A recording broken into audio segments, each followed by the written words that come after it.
Hi guys, it's Zach here from OddConceptMedia, back again after a little bit of a break with another fun unboxing video to do today. I picked this comic up off of the internet from Hooper-Schaefer off of eBay, so if you get a chance, head on over there, give them a look. They got some pretty awesome comics. So without further ado, here we go. Alright, and today's comic is maybe a little less on the spectacular side and more on the lenticular side, that's right. It is the variant issue of Cable number 150, the lenticular version. Put it up here, CGC 9.8. Yeah, so like I said, this is the lenticular cover done by Rob Liefeld. I really wanted to pick this one up out of all the lenticulars. I know they get a lot of flack. I can certainly understand why people don't like them. You know, they sort of have an odd texture and odd, sort of gimmicky way about them.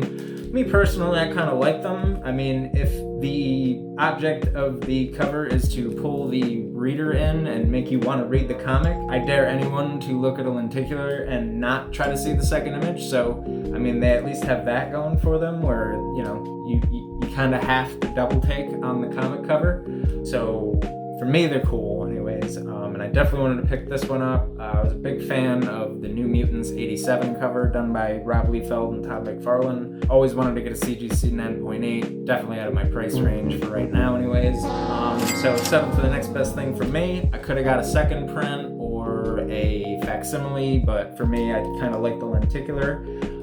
And I kind of joke about this one also. I call it one of the more narcissistic covers that are out there. You have Rob Liefeld, who's paying homage to himself for the New Mutants 87. I know he worked on it with Todd McFarlane, who then, you could argue he or the two of them borrowed from previous characters or other source material that was already out there. I know that's certainly sort of a knock on Rob Liefeld is, sort of these repetitive tropes that he likes to use in his comics and his art. I can understand, once again, where people are coming from, but, me personally, the guy's created or helped create some of my favorite comic characters that are out there, so, definitely gets my respect.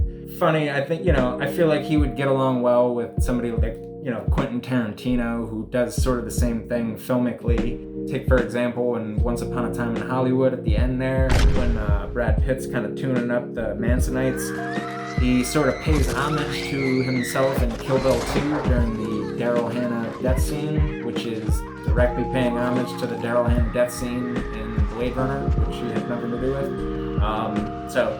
Sort of interesting there, artist borrowing, artist stealing, but, definitely happy to get my hands on this. I think it's a really cool cover, really cool comic, but just wanted to say thanks for watching, guys.